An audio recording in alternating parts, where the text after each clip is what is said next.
O Hospital Municipal do Pacaembu já deve estar lotado. Na semana que vem, os primeiros leitos, os primeiros 900 leitos dos 1.800 lá do Hospital Municipal de Campanha do AMB. Vocês estão pegando o som? Tá. Hospital Municipal de Campanha do AMB. E da mesma forma, já chegamos a mais 725 leitos de UTI que a gente deve ter aqui na cidade de São Paulo, já somando os 150 do Hospital Municipal da Brasilândia, que nós conseguimos antecipar a obra para o fim de abril. Mas a Prefeitura não vê nenhuma dicotomia e nenhuma escolha a se fazer entre saúde e trabalho. As duas questões precisam ser enfrentadas para que a gente possa preservar o bem principal, que é a vida. A vida não tem custo, a vida não tem valor. E, portanto, as medidas de quarentena, as medidas de restrição à atividade econômica, elas servem para que a gente possa garantir a preservação da vida aqui na cidade de São Paulo. Mas a Prefeitura também está preocupada com o emprego e a renda das pessoas e, por isso, enviamos à Câmara Municipal o projeto que autoriza a Prefeitura a continuar repassando recurso para as empresas terceirizadas da Prefeitura e para as empresas concessionárias de ônibus, mesmo com a redução do serviço feito por elas. Na sexta-feira, a Câmara Municipal aprovou o projeto. Está aqui a presença do vereador Fábio Riva, líder do governo, em nome de quem agradeço a todos os vereadores pela aprovação.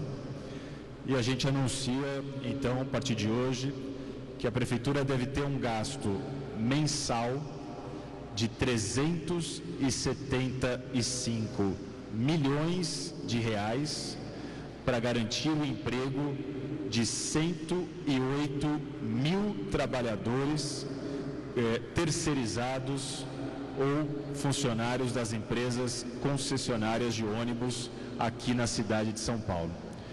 Esse foi um projeto construído em parceria com o Tribunal de Contas do município e com a própria Câmara Municipal, a partir de uma mesa de negociações que nós montamos com representantes de vereadores da situação e da oposição, para que a gente pudesse apresentar esse projeto que vai impactar neste custo para a cidade de São Paulo.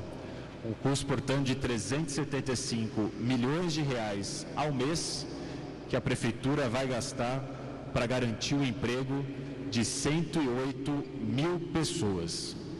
A partir de hoje, cada secretaria que tem contrato com terceirizado está autorizado a renegociar esse contrato, reduzindo insumos, reduzindo taxas, reduzindo tudo que está previsto no contrato, que não seja pagamento das pessoas que trabalham, dos terceirizados.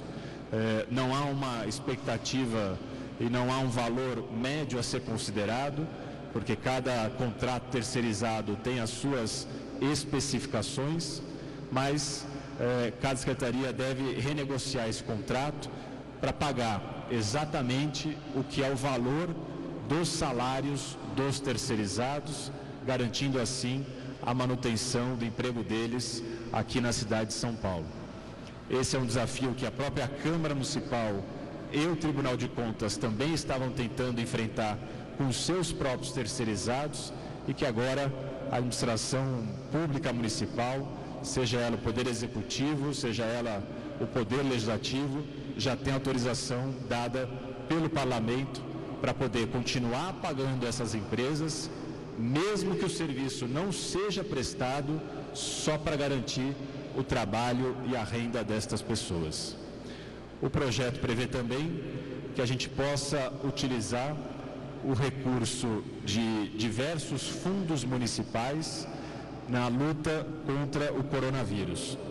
É um recurso de 1 bilhão e 500 milhões de reais em vários fundos municipais, que a Prefeitura ainda não chegou na situação de ter que utilizar esses recursos, mas caso a Prefeitura chegue nesta situação, nós já temos agora autorização legislativa para desvincular esses fundos do que é a utilização prioritária desses recursos para poder gastar na luta contra o coronavírus.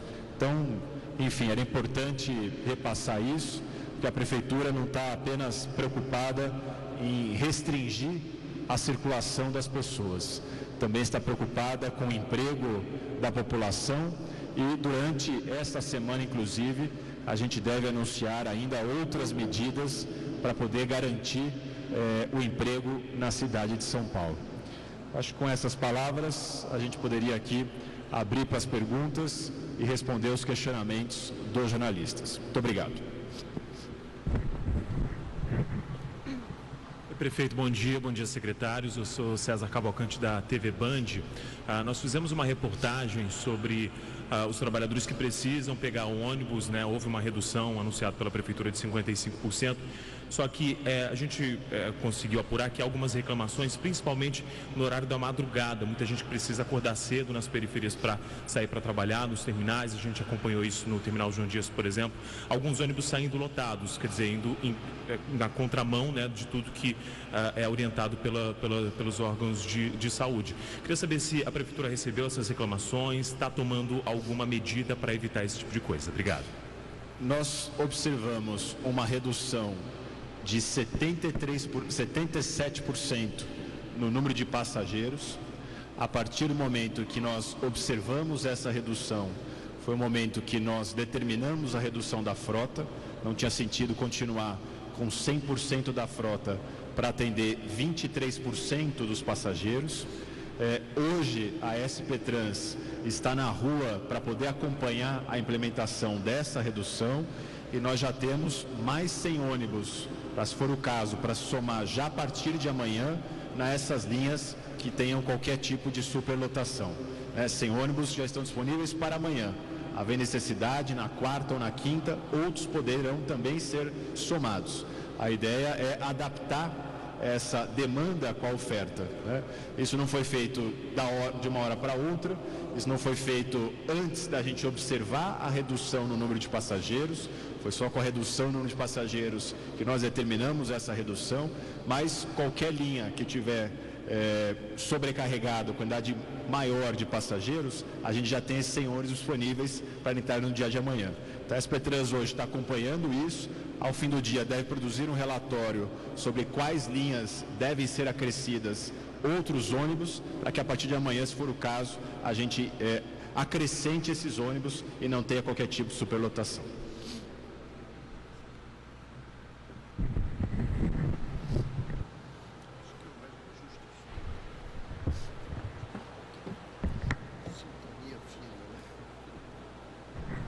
Bom dia, prefeito. Beatriz, da Jovem Pan. O decreto que determina o fechamento do comércio vai até agora, próximo domingo, né, dia 5 de abril. Eu queria saber se já tem previsão para estender esse decreto, se não vai estender, como é que vai funcionar. Obrigada. Esse é um decreto estadual. A gente tem trabalhado em parceria com o governo do estado. A vigilância sanitária aqui do município e também a vigilância sanitária do estado é quem tem orientado tanto a Prefeitura quanto o Governo do Estado nessas medidas que vêm sendo tomadas. Eu queria aqui repetir mais uma vez que essa é uma doença que São Paulo e o mundo estão aprendendo com o comportamento dela. Então ainda não tem como prever nem o que vai acontecer amanhã, muito menos no domingo, dia 5, ou na segunda-feira, dia 6. A cada dia a gente vai acompanhando a evolução dela, para, se for o caso, tomar novas medidas, ratificar ou retificar as medidas já tomadas, de forma que só muito próximo da data é que nós vamos poder ter um tipo de decisão como essa, e aí tenho certeza, tanto eu quanto o governador João Dória vamos tomar medidas que são as medidas apontadas pelo setor técnico, pelos médicos, pelo pessoal da vigilância sanitária.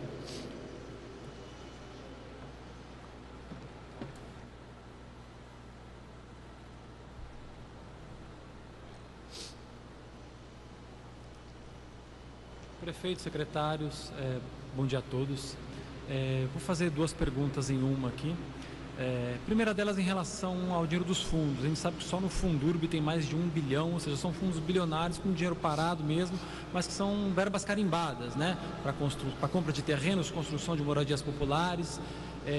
Num caso de utilização desse fundo, por exemplo, do Fundurb, que é o mais portentoso de todos. Para quê? Para a construção de hospitais, para a compra de respiradores, para a compra de insumos e equipamentos de UTI? Essa é uma pergunta. A segunda é só para esclarecer, desses 370 milhões que vão ser gastos mensalmente, dentro disso está a subvenção ou subsídio ao transporte. Queria saber se vai ser um subsídio a mais. A gente já sabe que são 3 bilhões aproximadamente anuais que são pagos para as empresas para cobrir o custo do sistema.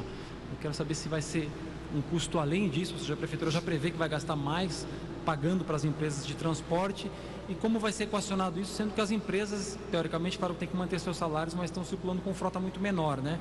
Então, os salários integralmente estão mantidos? Isso foi um acordo? Como que isso foi negociado com as empresas e quanto isso vai custar no final das contas a longo prazo? Muito obrigado, prefeito. Eu sou o Giba Bergamina, TV Globo. Desculpa. Obrigado. Primeiro, em relação tanto ao Fundurb quanto em relação aos outros fundos, volto a dizer, ainda não chegamos no momento de ter que utilizar estes recursos. Até porque a ideia da Prefeitura é também conseguir manter o maior número possível de obras que a gente esteja tocando, até para garantir também o emprego desse pessoal da construção civil. A gente sabe que parar esse tipo de obra, utilizar recursos desse fundo, às vezes significa parar uma obra por um determinado período para poder utilizar esse recurso para uma outra finalidade. Qual a finalidade? Tudo que envolver a luta contra o coronavírus, ou seja, construção de hospitais, compra de medicamentos, centros para moradores em situação de rua, enfim, tudo que for relacionado na luta contra o coronavírus, a gente já tem autorização da Câmara para poder utilizar esse recurso. Ele fica desvinculado do que é a obrigatoriedade da gente gastar ele. Então, nesse momento, vou dizer, a gente espera nem chegar a utilizar, mas a gente já tem lá um colchão, uma retaguarda para não deixar nada parar. Imagina você ter que parar um hospital de campanha por falta de recursos para fazer o custeio desse hospital de campanha. Então, se tiver necessidade, a gente já tem a autorização legislativa, tanto para o Fundurb quanto para qualquer um dos outros fundos. As empresas concessionárias de ônibus, é claro que deve aumentar, não o subsídio, mas aí no caso a subvenção, o que na verdade significa utilizar recurso do orçamento da Prefeitura e repassar para as empresas, para poder, volto a dizer, garantir os empregos dos funcionários. Então, as empresas, nós estamos negociando com elas, porque a negociação entre elas e os funcionários é uma negociação privada. É diferente da Prefeitura negociar com seus próprios funcionários.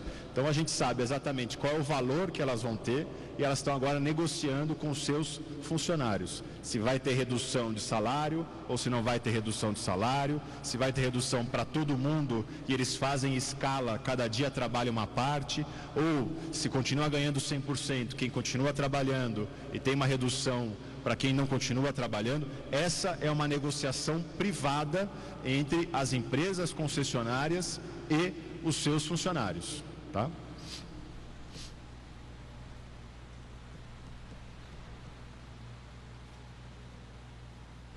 Prefeito, secretários, bom dia. Carolina Belim, da CNN Brasil. Eu tenho duas perguntas, prefeito. Uma em relação, são 11 fundos, é isso? O senhor acabou de dizer, esperamos não chegar a isso, mas vocês já têm, por exemplo, qual fundo vocês atacariam primeiro e que impacto isso teria num serviço? E a segunda, entendo que o senhor diz que o decreto é uma medida conjunta com o governador e que não dá para dizer agora se vai ser estendido, mas até aqui, por parte da Prefeitura, vocês têm uma avaliação dessas medidas? O que a gente tem percebido e também exposto na nossa programação é que de uns dias para cá a gente percebeu São Paulo mais ativa, com mais pessoas na rua. Obrigada. Bom, o que a gente tem levantado é que tem adiantado reduzir a circulação de pessoas. Exatamente essa é a nossa luta, essa é a nossa batalha, né? Os números que a gente tem visto aí divulgando são que a curva de São Paulo está mais achatada neste momento do que está a curva do Brasil. Então, eu volto a dizer, como é uma doença que a gente não conhece o comportamento dela, os números de amanhã são números que a gente não tem como prever, muito menos os dos dia 5 de abril. Então a gente está acompanhando todo dia a evolução dela para poder, se for o caso, ratificar, continuar ou levantar essas restrições, né? E a fiscalização nas ruas para poder manter esses comércios fechados, pelo menos até enquanto durar o decreto estadual. A outra pergunta, sobre a utilização dos fundos. Se nós formos utilizar os fundos, a tendência em primeiro lugar, não retirar aquilo que for de obra. Então, por exemplo, tem o fundo do meio ambiente. Os parques estão fechados. Então, o que for para manutenção dos parques, às vezes é mais fácil utilizar nesse momento do que uma obra que esteja em andamento. Então, a gente já tem mapeado tudo que é recurso para alguma obra em andamento, que é a segunda etapa da utilização dos fundos. Vou tentar utilizar primeiro o recurso que não é vinculado a uma obra e depois o que for vinculado a qualquer tipo de obra.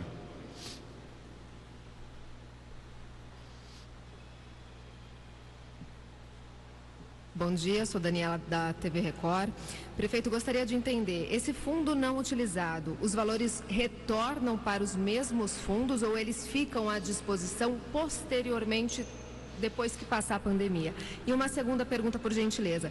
A gente tem algum registro aqui dentro de São Paulo das áreas mais afetadas? Cheguei a ler, não sei de fonte confiável ou não, Zona Oeste registra os principais casos. A gente consegue alertar a população nesse sentido? Há ações também nesse sentido? Obrigada. Não, a utilização dos fundos, se ela for feita, a gente desvincula, ou seja, ele não é mais obrigado a utilizar para aquela finalidade. Nós não vamos tomar emprestado do fundo, nós vamos retirar ele do fundo e colocar no orçamento da prefeitura. Tá? Então não há nenhuma necessidade depois de recompor esses fundos municipais. Em relação à distribuição para a cidade, você tem o número por coordenadoria regional?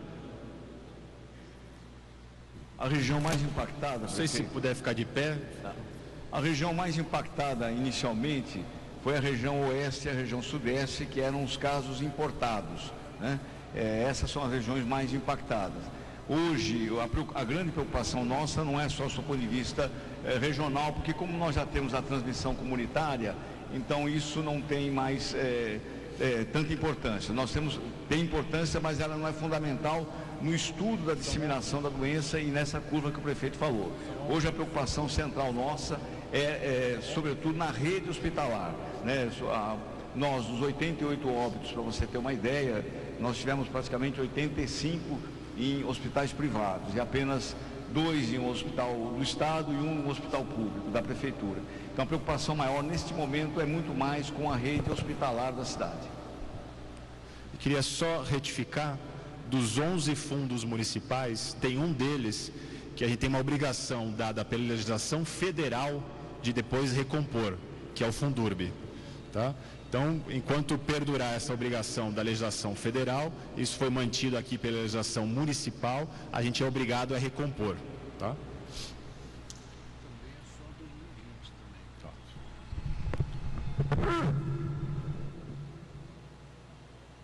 Perfeito. Em relação ao comércio, principalmente o que já está fechado aqui em São Paulo, a gente tem recebido no Estadão, esqueci de falar, Priscila Meire do Estadão, muitas questões em relação ao IPTU, se está sendo estudado algum tipo de isenção, redistribuição de prestação, um desconto para esses comerciantes, pelo menos os que estão fechados. E além disso, tem toda uma discussão em relação ao que está sendo feito com os corpos das vítimas e das possíveis vítimas. Então a gente também está recebendo muito uma questão envolvendo esse manejo dos corpos e também a prestação de serviço do serviço funerário, se vai ser ampliada o público que tem esse serviço de forma gratuita para outras faixas de renda. Vamos lá. Em relação ao serviço funerário, se puder... Bom, a Prefeitura está discutindo com o governo federal, né, a possibilidade de um diferimento do pagamento do Simples Nacional, né? Algum tipo de compensação federal para que os estados e municípios façam um diferimento em relação aos tributos incluídos no Simples Nacional. E aí não o IPTU, né? Porque o IPTU é uma fonte importante de receita para o município, é o IPTU que está custeando as ações de saúde, de assistência social e todas as ações da prefeitura, que inclusive estão permitindo que nós pudéssemos alocar os 370 milhões de reais para garantir os 107 mil empregos nos contratos terceirizados. Então nós estamos discutindo uma forma de compensação da União para os estados e municípios para que nós possamos diferir o pagamento do Simples Nacional e aí União, estados e municípios por um período de 3 meses. Em relação ao serviço funerário. Qual é a questão do serviço funerário? Desculpa. Se vai ampliar a faixa de renda que tem esse serviço gratuito, se vai ter algum tipo de atendimento especial, pelo menos para as famílias das vítimas, possíveis vítimas. Não chegou ainda essa solicitação à prefeitura, mas nós vamos fazer uma avaliação em relação a esse ponto. Hoje nós estamos discutindo com o governo do estado essa questão da forma de encaminhamento das pessoas que faleceram ao serviço funerário, que está acumulando, né, uma quantidade significativa de pessoas a serem tratadas pelo serviço funerário. Nós estamos discutindo com o Estado de que forma a gente resolve essa questão com alternativas hoje que estamos encaminhando ao governo do Estado por intermédio do secretário de governo, Rodrigo Garcia. Mais alguma questão? Não? Só antes de encerrar, agradecer a presença de todos e mais uma vez insistir que nesse momento é um momento que é para ficar em casa, para lavar as mãos, é um momento que são atitudes não de higiene, mas atitudes humanitárias, de respeito ao próximo, de respeito à sua família, aos seus conhecidos, aos seus amigos. Insistir nisso, dessa forma nós vamos passar por essa grave crise, por essa pandemia. Muito obrigado, bom dia a todos vocês.